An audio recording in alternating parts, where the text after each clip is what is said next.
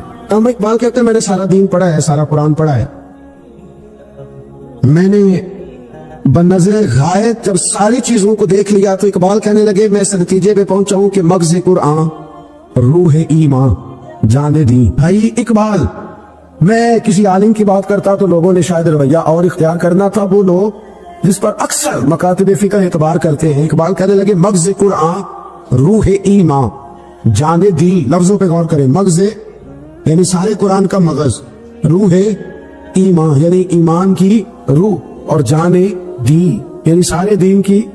آپ دیکھیں ترتیب, مغز قرآن روح ایمان جان دین. اقبال جلدی بتاؤ وہ کیا ہے؟ تو اقبال کہنے لگے ہست حب رحمت للعالمین, ہست حب رحمت للعالمین, مغز قرآن روح ایمان اور جان دین. ہست حب, کہنے لگا میں تو سمجھا ہوں کہ قرآن کا مغز ایمان کی روح اور دین کی جان اگر ہے تو نبی پاک کی محبت کا نام ہے, رسول اللہ کی محبت کا نام ہے, نبی پاک کی محبت کا نام. حضرت عمر فاروق رضی اللہ تعالیٰ عنہ سے بڑا تو اصول پسند کوئی نہیں نہ ہوگا.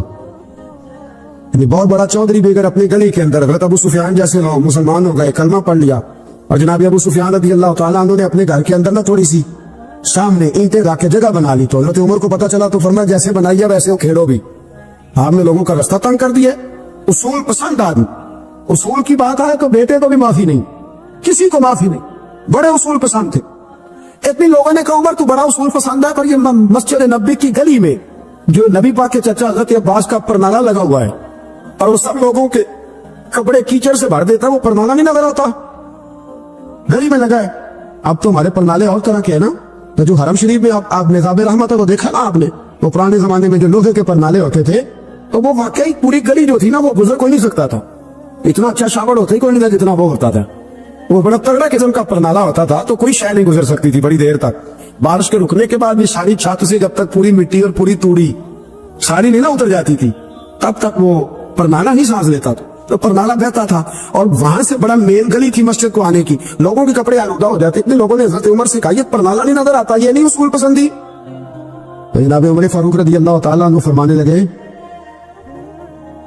اتار دیتے پرنالہ, یہ بھی اصول پسندی ہے, اتارتے. حضرت عمر فاروق نہ گئے, اور شارحین نے لکھا ہے کہ اونٹ کے اوپر بیٹھ کر آپ نے یوں پکڑ کے نا پرنالہ کھینچا, اور جناب عباس کے گھر والوں سے فرمانے لگے 4 کونے ہوتے ہیں گھر کے, چھت کے 4 کونے ہیں, کسی اور میں لگا لو پرنالہ کو, ضروری ہے کہ نمازیوں والی گلی پہ لگایا جائے. یہ کہہ کے آ گئے, کسی کی ضرورت تھی بات کرے. حضرت عباس آئے تو لوگوں نے آ کے کہا کہ عمر نے پرنالہ کھیڑ دیا, اور فرمایا کہ 4 کونے کہیں اور لگا لو. تو حضرت عباس مسکرائے. لوگوں نے کہا مسکراتے کیوں ہو؟ فرمانے لگے کوئی مسئلہ نہیں, عمر خود آ کے لگا کے جائے گا. جیسے وہ کھیڑا ہے ویسے لوگوں نے کہا وہ عمر ہے, عمر کو بدلنا اور اس کی بات کو بدلنا, اور اتنی جرت کہ وہ لگا کے جائے. جس بندے کو دیکھ کے شیطان گلی کا رستہ بدل جاتا ہے, آپ اس کی بات کر رہے ہیں. فرمایا میں نے کہہ دیا نا عمر لگائے گا, تو انشاءاللہ عمر لگائے گا. حضرت عباس مسجد میں آئے, نماز پڑھی, تو کہتے میں نے بات چھیڑی تھی. عمر خود کہنے لگے کہ حضور آپ سے تو امید نہیں تھی. حضرت عباس سے کہنے لگے بھئی جگہ بھی ہے, 4 کونے ہوتے ہیں گھر میں, کو ضروری ہے اسی کونے پہ لگے جہاں سے نمازی گزرتے. یہ بخاری مسلم کی حدیث ہے. حضرت عباس کہنے لگے عمر 4 کونے ہیں, میرے پاس جگہ بھی ہے پرنالے کی, میں نے بھی کئی دفعہ سوچا تھا وہ کھیڑ دوں, اور میں بھی اسی گلی سے گزرتا ہوں, میرے کپڑوں میں بھی کیچڑ بڑی دفعہ پڑا ہے, پر مجبوری یہ ہے وہ کھیڑ اس لیے نہیں سکتا کہ یہ پرنالہ میرے نبی کریم نے اپنے دستے مبارک سے لگایا تھا. فرمایا میں مکان بنا رہا تھا, چھت بنا رہا تھا, تو حضور اچانک آ گئے, اور کئی لوگ گواہ ہیں اس کے.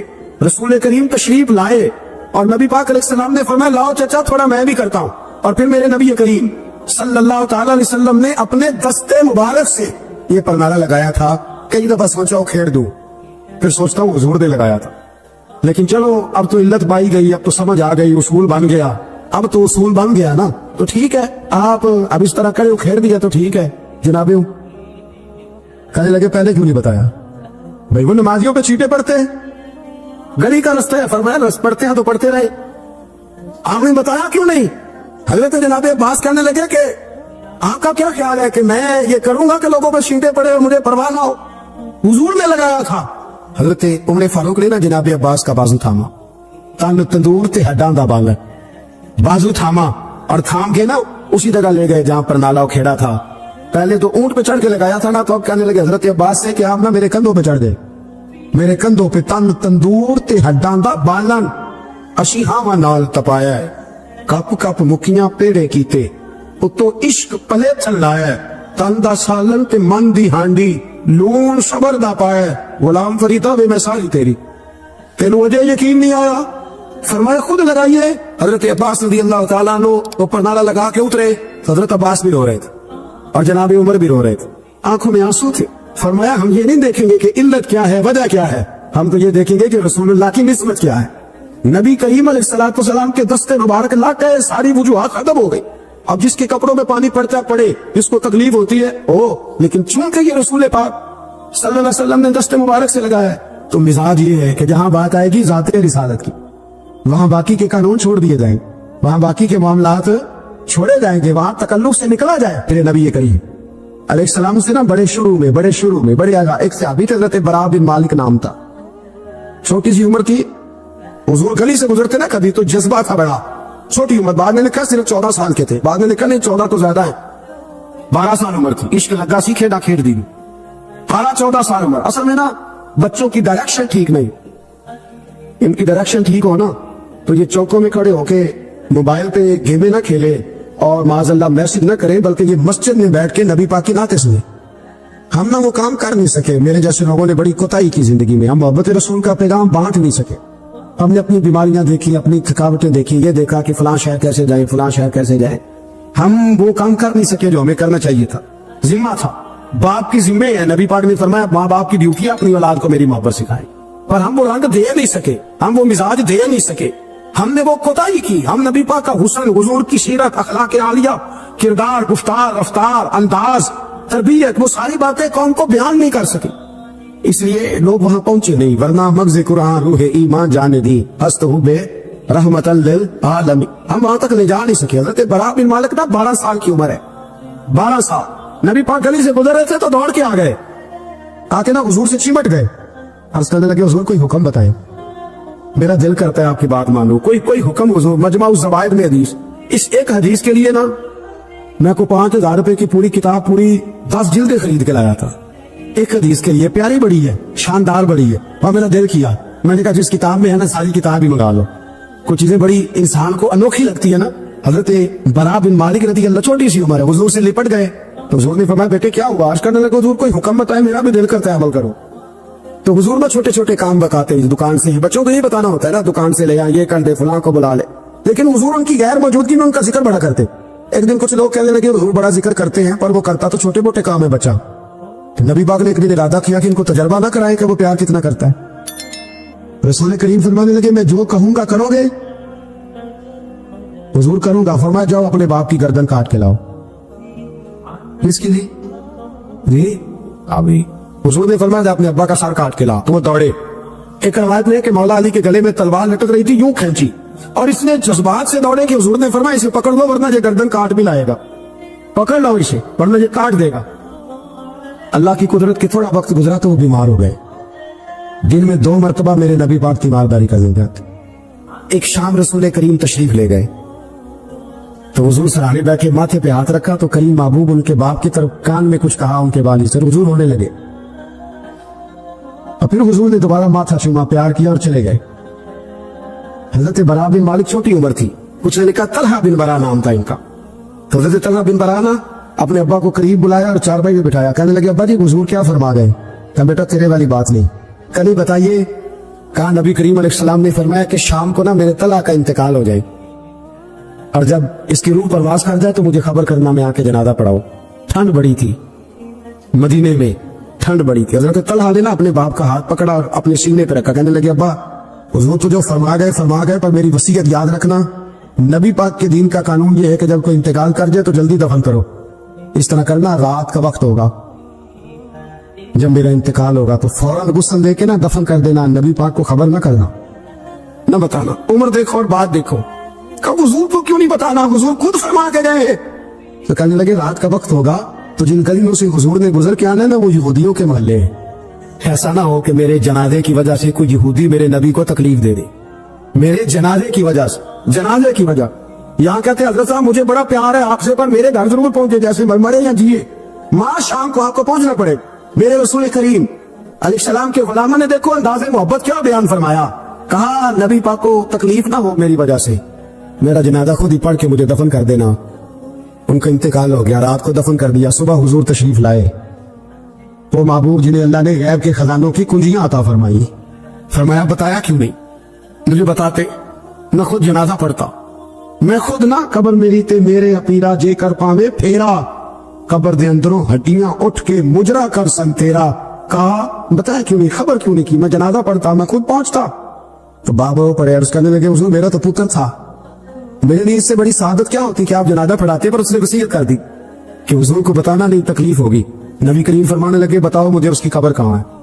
اور یارو غور کرنا، ساری دنیا گنبد خضرا روضہ رسول پہ اور نبی پاک ایک غلام کی قبر پہ تشریف لو، خود نبی کریم گئے اور آج حضور نے دعا انوکھی فرمائی، فرمایا اے اللہ جب میرا طلحہ تجھ سے ملے نا تو ذرا اس سے مسکرا کے بات کرنا، جو تیری شان کے لائق، رسول اللہ کی محبت، نبی پاک کی غلامی، رسول اللہ کا پیار۔ اعلیٰ حضرت کہتے ہیں جان ہے عشق مصطفیٰ، روز فضو کرے خدا، او بھائیو جس کو ہو درد کا مزہ وہ نازے دوا اٹھائے کیوں۔ اور اعلیٰ حضرت فرماتے ہیں جلنا تو ہے، کوئی دولت کے لیے جلتا ہے، کوئی شہرت کے لیے جلتا ہے، کوئی اقتدار کے لیے جلتا ہے۔ فرمانے لگے اے عشق تیرے صدقے جلنے سے چھٹے سستے، جو آگ بجھا دے گی وہ آگ لگائی ہے۔ اگر آج یہ ارادہ کر لینا کہ ہم نے لوگوں کو آسانیاں دینی ہیں، تو میرا یہ خیال ہے کہ صبح خیر نہیں خیر کثیر بٹنی شروع ہو جائے گی۔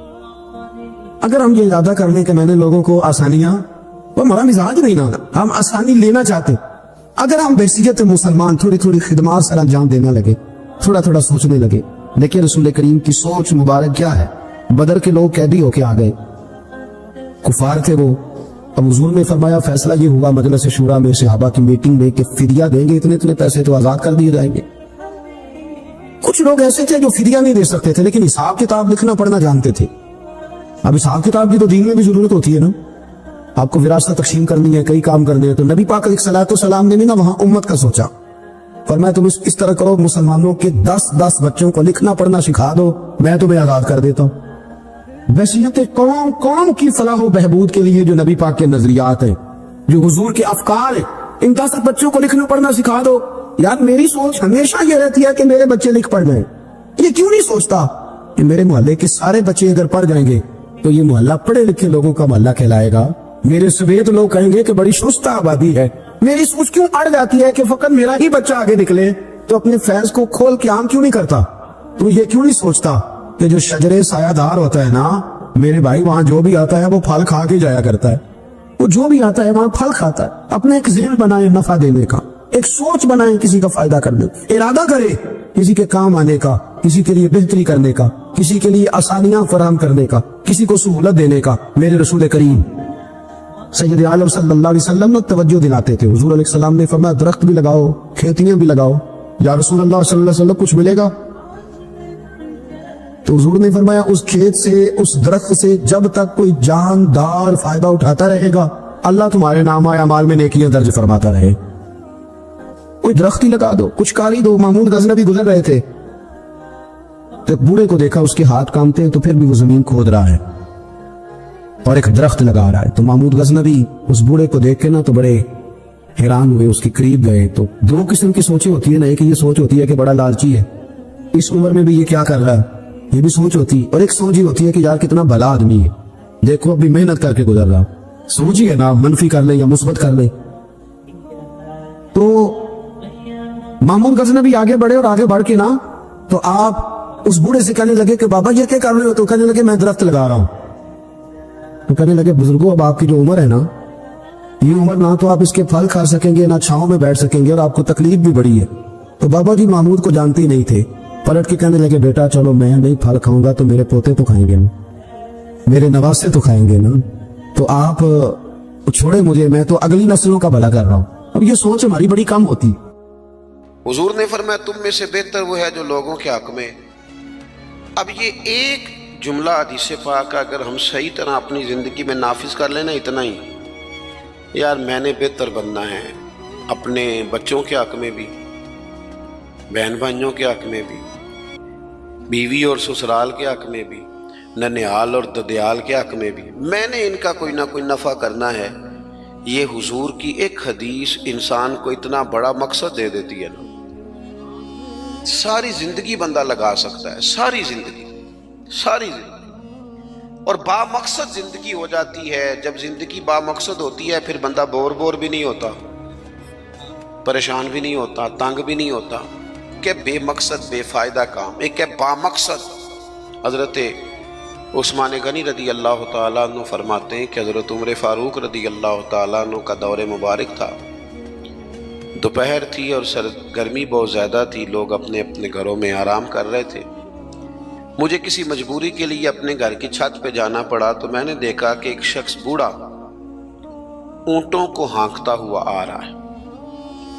میرے ذہن میں خیال آیا کہ یار ساری دنیا دوپہر کو سو رہی ہے، شدت کی دھوپ ہے، آپ بھی سو جاتے، عصر کے وقت آپ اونٹوں کو چلا لیتے، یہ کون ہے جو اس وقت بھی؟ کہتے میں کچھ دیر رک گیا، لیکن جیسے ہی وہ میرے قریب آئے، وہ کوئی عام آدمی تو نہیں، وہ تو حضرت عمر فاروق ہے رضی اللہ تعالیٰ۔ آپ فرماتے ہیں کہ میں جھٹ سے سیڑھیوں سے نیچے اترا اور میں نے جناب عمر سے عرض کی کہ حضور اس وقت آپ؟ فرمانے لگے یہ مال غنیمت کے 2 اونٹ بھاگ گئے تھے، انہیں پکڑنے گیا تھا۔ میں نے عرض کی حضور کسی غلام سے کہہ دیتے۔ فرمانے لگے مسلمانوں کے مال کی حفاظت کی ذمہ داری میری ہے، غلام کی تو نہیں نا۔ اب ایک مقصد ہے نا کہ میں نے ایک ڈیوٹی کرنی ہے، میں نے خدمت کرنی ہے۔ میں طالب علموں سے کہتا ہوں، علماء سے نہیں، طلباء سے میں کہتا ہوں آپ سارا دن کیوں شکوا کرتے ہیں؟ آپ کمیٹی کی مسجد سمجھ کے اس کی خدمت نہ کریں، اللہ کا گھر سمجھ کے کریں۔ مسجد کمیٹی کی نہیں ہوتی، مسجد اللہ تعالیٰ کا گھر ہوتی۔ اللہ کا گھر جان کر آپ اس کی خدمت کریں گے تو آسانی ملے گی۔ میری بات پر توجہ کریں جی، بیٹھ جاؤ بیٹا، اللہ آپ کو خوش رکھے۔ تو اپنی زندگی میں با مقصد کام جب ہم کرتے ہیں تو پھر تھوڑی سی سکون محسوس کرتے ہیں۔ اسی طرح سے نبی کریم علیہ السلام کا ایک تو یہ فرمان ہمیں مقصد بتاتا ہے۔ ایک دوسری بات سنیں، حضور علیہ السلام نے فرمایا، اچھا میں یہ سمجھتا ہوں کہ نبی پاک علیہ السلام کی اس ایک حدیث پر عمل کر لیا نہ جائے نا، جو ہم سب کو آتی بھی ہے، تو سارے ملک میں سکون ہو جائے، سارے گھروں میں قرار آ جائے، سارے خاندانوں میں خوبصورتی آ جائے۔ حضور علیہ السلام نے فرمایا تم میں سے کوئی اس وقت تک مومن نہیں ہو سکتا جب تک اپنے بھائی کے لیے بھی وہی پسند نہ کرے جو اپنے لیے پسند کرتا ہے۔ آتی ہے نا سب کو حدیث پاک؟ ہاں نہ تو کرو نا، چلو جس کو نہیں بھی آتی تھی اس نے ابھی سن تو لی ہے نا۔ حضور نے فرمایا تم میں سے کوئی اتنی دیر تک مومن ہو سکتا جب تک وہ جو اپنے لیے پسند کرتا ہے وہی اپنے بھائی کے لیے بھی۔ حدیث ہے نا، آپ نے سنی ہوئی ہے نا، ایسے ہی ہے، ایسا ہوتا بھی ہے کہ ہم جو اپنے لیے پسند کرتے ہیں وہی بھائی کے لیے بھی کرتے ہیں، ہوتا ہے ایسے۔ ہم پتہ کیا کرتے ہیں، دکان پہ کپڑے خریدنے جائیں نا تو کہتے ہیں یار کوئی کپڑے دکھا، سوٹ سلوانا ہے، تو 2-4 جوڑے خود لے لیے، پھر اسی انہوں آکید ہے ہوں کوئی دین دوان والے بھی وخا، وہ کڑے ہوں نا جڑے پان والے نہیں ہوں۔ ایسی بات ہی ہے نا، اب جو دینے ہیں وہ بھی، یعنی وہ بڑا نیکی کر رہا ہے امیر آدمی، اپنے نوکر کو کپڑے دے رہا ہے، کہتا ہے یہ بالکل ٹھیک ہے، میں نے بس 2 دفعہ ہی پہنا پہ نیا، بالکل وہ بھائی نواں ہوتا تو نہیں سی دینا، بالکل ٹھیک ہوتا تو دیتا۔ ہم کیا کرتے ہیں، ہم ماحول اس طرح کا ہم نے بنا لیا ہے کہ اپنی ذات، اپنے بچے، اپنا گھر، اپنا ادارہ اس میں بند ہو جاتے ہیں۔ ایک سوچ جو امت کی سوچ ہے، جو قومی اور عالمی سوچ ہے، اس سوچ کے مطابق ہم کوئی کام نہیں کرتے جب تک کہ ہم حضور کے اس مقدس فرمان پر نہیں غور کرتے کہ جو میں نے اپنے لیے پسند کرنا ہے وہی اپنے۔ تو مجھے بتائیے جب یہ سوچ ہوگی تو کوئی بندہ ملاوٹ والی چیز بیچے گا، غلط چیز سیل کرے گا، دنیا کو دھوکہ دے گا؟ لیکن ہم تو غور ہی نہیں کرتے، بس حدیث سن لی، معاملہ ختم ہو گیا۔ آپ دیکھیں امام غزالی فرماتے ہیں نبی پاک علیہ الصلوۃ والسلام کے ساتھ حضور کے غلام تھے، ایک درخت پر محبوب نے اشارہ کیا کہ یہاں سے 2 مسواکیں اتاریے، سادی سی بات ہے نا، مسواکیں اتار لی گئیں، خادم اتار لایا، اس نے لا کے حضور کی بارگاہ میں پیش کی۔ ایک مسواک بالکل سیدھی تھی، ایک تھوڑی ٹیڑھی تھی۔ مسواک تھوڑی ٹیڑھی بھی ہو تو دانتوں پر چلنے سے انکار تو نہیں نہ کرتی، نہ کوئی دانت صاف کرنے میں کوئی حرج ہوتا ہے، تھوڑی سی ٹیڑھی تھی، ایک ذرا سیدھی تھی۔ تو نبی کریم علیہ السلام کی خدمت میں غلام نے دونوں پیش کر دی تو محبوب نے ٹیڑھی مسواک رکھ لی اور سیدھی حضور نے غلام سے فرمایا کہ یہ آپ، آج کل تو یہ کام الا ماشاءاللہ مذہبی لوگ بھی نہیں کرتے۔ میں ایک جگہ دینی مدرسوں کے اہتمام کرنے والے جو لوگ تھے ان کی میٹنگ تھی، تو وہاں ایک صاحب نے بڑا تقویٰ بیان کیا، کہنے لگا میں نے کبھی مدرسے کی روٹی نہیں کھائی، حالانکہ مدرسے کا محتمم ہوں، میں نے نہیں کبھی چکھی، اتنا پرہیزگار ہوں۔ بعد میں میری باری آئی تو میں نے کہا جی میرا خیال ہے کہ آپ وہی روٹی کھایا کریں جو مدرسے میں پکتی ہے، آپ تقویٰ بدل دیں۔ آپ کو پتا تو وہ بیچارے بچے کھاتے کیا ہیں، جو کچھ کمیٹی کے صدر کے گھر پکتا ہے اور جو محتمم کے گھر پکتا ہے اسے غور کرنی چاہیے کہ طلباء کو وہی دے رہا ہے، ان کے ساتھ بھی رویہ وہی ہے۔ کیوں نہیں ان چیزوں کو سمجھتے کہ ہمیں نبی پاک علیہ السلام نے کن مقاصد حیات سے آگاہ کیا؟ اللہ کے حبیب علیہ السلام نے فرمایا ٹیڑھی مسواک مجھے دے دو، عرض کی حضور میرے ماں باپ قربان ہو، میری روح میری جان قربان ہو، آپ سیدھی رکھیں۔ حضور نے فرمایا نا بھئی، میں نے خود ہی تو امت کو قانون دیا ہے کہ مومن وہ ہے جو اپنے لیے پسند کرے وہی اپنے بھائی کے لیے بھی پسند کرے۔ اخلاقاً ایک بات اپنے دل سے پوچھیں، میں اپنے آپ سے پوچھوں، کیا ہمارا بہو کے بارے میں بھی وہی ذہن ہے جو بیٹی کے بارے میں؟ وہ ساری گنجائشیں، وہ ساری معافیاں جو بیٹی کو ملتی ہیں، اور نہیں ابھی بچی ہے تو نہیں ابھی چھوٹی ہے تو نہیں ہم نے ابھی کام کرائے نہیں تو نہیں ابھی مطلب اس پر کوئی بوجھ ڈالا نہیں تھا تو نہیں ذرا یہاں ماحول اور تھا، یہ جتنی کہانیاں بیٹی کے حق میں یاد ہوتی ہیں۔ مومن تو وہ ہے نا جو اپنے لیے پسند کرے وہی اپنے، تو یہ ساری کہانیاں بہو کے حق میں کیوں نہیں یاد آتی؟ یہ کیوں نہیں یاد آتی؟ یہ جو ہم اپنے داماد کو مشورہ دے رہے ہوتے ہیں کہ چل پتر غصہ نہ کر، آہستہ آہستہ ٹھیک ہو جائے گی، تو یہ والا مشورہ اپنے بیٹے کو کیوں نہیں دیتے بہو کے حق میں؟ خدا کے بندو، جب مومن کے اعلیٰ اخلاق ہوتے ہیں، اس کے مقاصد حیات بڑے ہوتے ہیں، وہ چھوٹی چھوٹی کچی کچی کمزور باتیں نہیں کرتا، خود غرض زندگی نہیں گزارتا، اس کا یہ سٹیٹس ہی نہیں ہوتا کہ بس اپنی ذات سے شروع ہو اور اپنی ذات پر وہ ختم ہو جائے۔ وہ بڑی باتیں کرتا ہے، بڑے خیالات کا مالک ہوتا ہے، بڑے حوصلے ہوتے ہیں اس کا ظرف بڑا ہوتا ہے، اس کی سوچ بڑی ہوتی ہے، اس کا مزاج بڑا ہوتا ہے۔ تو اپنی زندگی کے اندر حضرت بایزید بسطامی رحمۃ اللہ علیہ کا ایک یہودی پڑوسی تھا اور مخالف بھی بڑا تھا، ساری زندگی اس نے حضرت بایزید کی مخالفت کی۔ کچھ لوگوں کو پتہ ہوتا ہے کہ جس کی میں مخالفت کر رہا ہوں بندہ ٹھیک ہے، پر اندر کے حسد کا کیا کچھ نہیں نہ جا سکتا، ساری زندگی حسد کرتے، اس نے بھی کیا اور بڑی غلط باتیں پھیلائیں۔ اس سے کوئی غلطی ہو گئی، اس یہودی سے جو یہودیوں کا عالم تھا، اس سے کوئی غلطی ہو گئی، یہودی اس سے ناراض ہو گئے، حالات اس کے خراب ہو گئے، اتنا غریب ہو گیا کہ وہ چراغ جلانے کو بھی پیسے کوئی نہیں، بچہ تھا چھوٹا سا، وہ اندھیرے میں ڈرتا تھا، روتا تھا۔ حضرت بایزید بسطامی گھر آئے تو اپنی گھر والی سے پوچھنے لگے، کل بھی میں نے نوٹ کیا یہ بچہ روتا ہے، آج بھی نوٹ کیا، تو کہنے لگی وہ جو گھر والوں سے پوچھا جو بھی گھر میں موجود تھا، انہوں نے کہا جناب وہ غربت ہے، آپ کو پتہ ہے اس کے حالات بڑے کمزور ہو گئے ہیں، تو بچہ اندھیرے سے ڈرتا ہے، چراغ جلانے کو تیل کوئی نہیں، پیسے کوئی نہیں، دشمن ہے، ساری زندگی مخالفت کی۔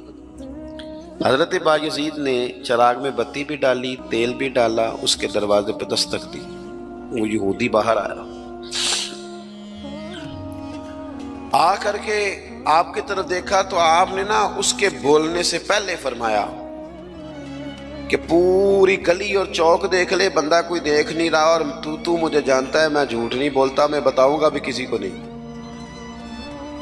یہ تو چراغ رکھ لے تاکہ تیرا بچہ سو جائے، آرام سے وہ لیٹ جائے، میں کسی سے ذکر نہیں کروں گا، تیرا میرا راز رہے گا، اور میں نے رات کو میں آیا ہوں دیکھ بھی کوئی نہیں رہا۔ وہ یہودی کہتا ہے بولنے کی طاقت ہی کوئی نہ رہی، ہم تو دشمن کو بھی پاکیزہ سزا دیتے ہیں، ہم تو دشمن کو بھی پاکیزہ سزا دیتے ہیں۔ وہ اندر چلا گیا چراغ لے کے، رات بھر بچہ سویا رہا۔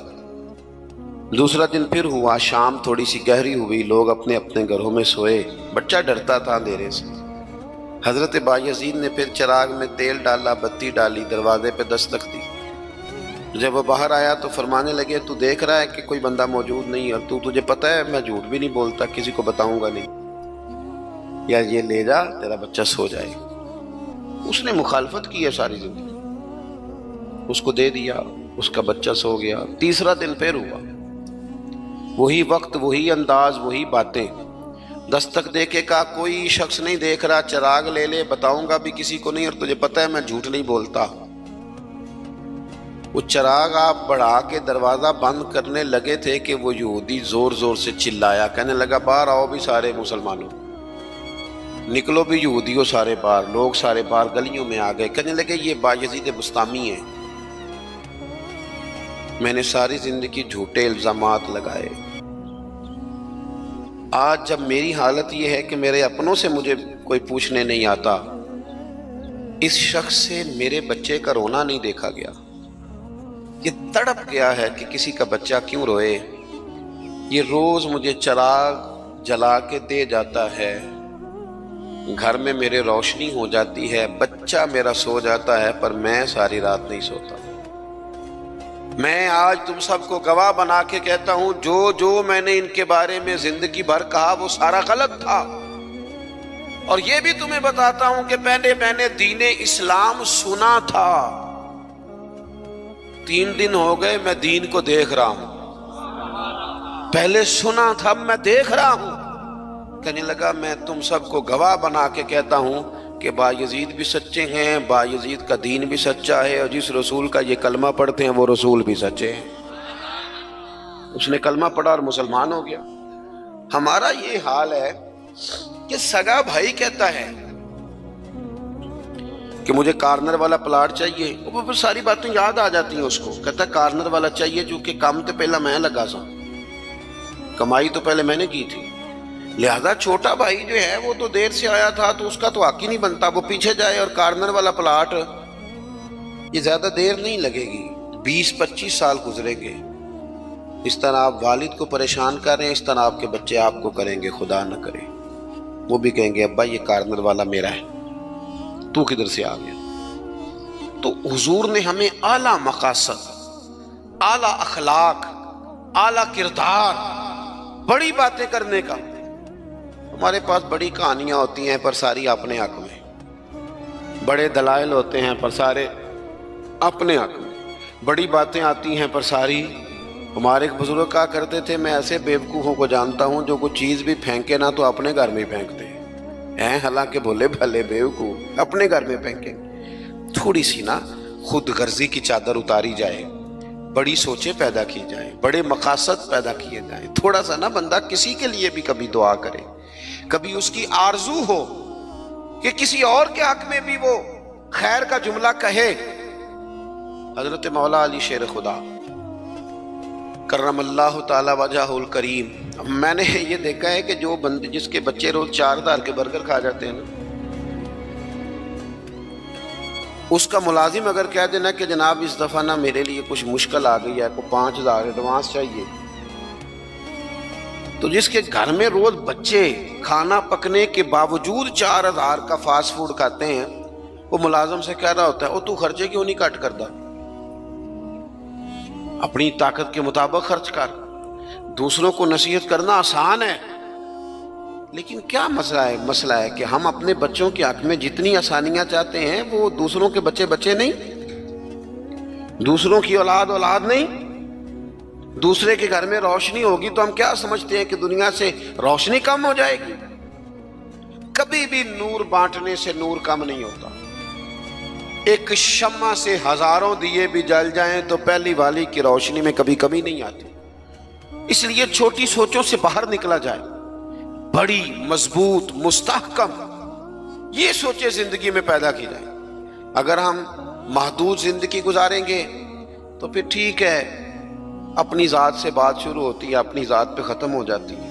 اور یہ اس ملک میں یہ باقاعدہ پرموٹ کی گئی ہیں چیزیں. پرموٹ، جب تک کوئی میرے ساتھ چل رہا ہے تب تک وہ بالکل ٹھیک ہے، اور جس دن میرے ساتھ نہیں اس دن کوئی نہیں سمجھ آ رہی آپ کو میری بات. ہمیں ساری دنیا کو بھی بدنام کرنا پڑے تو ہم نے ہر اس شخص پر الزام لگانا ہے جو میرے خلاف ہے. ایسا نہ کریں. آپ ان چیزوں سے تھوڑا باہر نکلیں. اور یہ سارے ہی کام کرتے ہیں، کسی ایک کا نہیں مسئلہ، سب سیاسی، سماجی، فلاحی، الا ماشاء اللہ مذہبی. جو میرے ساتھ ہے وہ ٹھیک ہے، جو میرے ساتھ نہیں بندہ ہی ٹھیک نہیں. سرے سے بات ہی ختم ہو گئی. وہ خدا کے بندو، یہ دعویٰ صرف نبیوں کو سجتا ہے، صرف رسولوں کو سجتا ہے. باقی کوئی شخص یہ دعویٰ کرے تو دعویٰ اس کا 100% غلط. تو اپنی زندگی کے اندر ان باتوں پر ضرور غور کریں کہ اعلیٰ حضرت مولا علی شیر خدا کرم اللہ تعالی وجہ الکریم گھر سے نکلے، اپنے غلام سے کہنے لگے آج ذرا خریداری کرنے چلے. بازار تشریف لے گئے. وہاں سے 2 سوٹ خریدے. ایک ذرا کم قیمت کا تھا، ایک ذرا زیادہ قیمت کا تھا. اب وہ خرید کے دونوں تھیلے میں ڈال لیے. آپ کا خادم کہتا ہے میں سمجھ گیا جو مہنگا ہے وہ آقا کا ہے اور جو سستا ہے وہ غلام کا ہے. کہتے ہیں لے کے واپس آئے.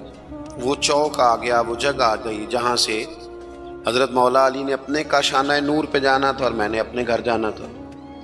کہتے ہیں حضرت مولا کائنات فرمانے لگے ذرا میرے والا جوڑا مجھے دینا. کہتے میں نے وہ مہنگا والا نکال کے حضرت علی کو پیش کیا تو فرمانے لگے یہ نہیں میرا تو وہ دوسرا ہے. مجھے بتائیں کہ روب کپڑوں کا ہوتا ہے کہ کردار کا؟ بولیے.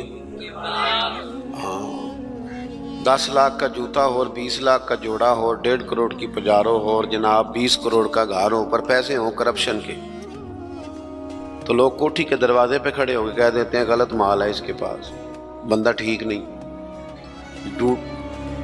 جوتے ٹوٹے ہوئے ہوں، کرسی اور میز پرانا ہو، چھوٹا سا افسر ہو لیکن دیانتدار ہو، تو بڑے بڑے مالدار بھی دروازے پہ کھڑے ہو کے کہتے ہیں یار بندہ بڑا کھرا ہے، نہ پیسے پکڑتا ہے نہ کسی کی سفارش مانتا ہے.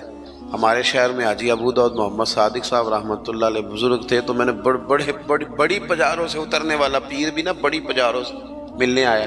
وہ پہلے چین والی گھڑی اتارتا تھا، پھر اپنی داڑھی دیکھتا تھا. نمنا لیول تو حاجی صاحب سادے سے بندے.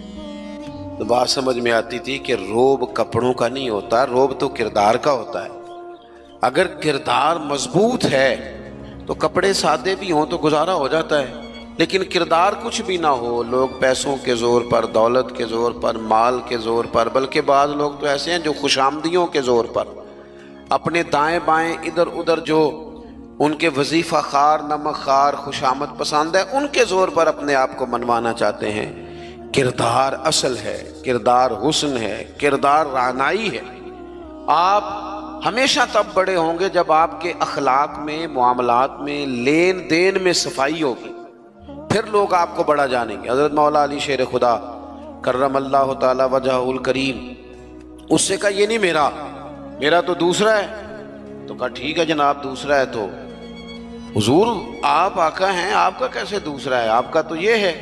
حضرت علی کہنے لگے نہیں وہ جو سستا، میری بات کی سمجھ آ رہی ہے آپ کو، وہ جو سستا جوڑا ہے نا وہ مجھے دو.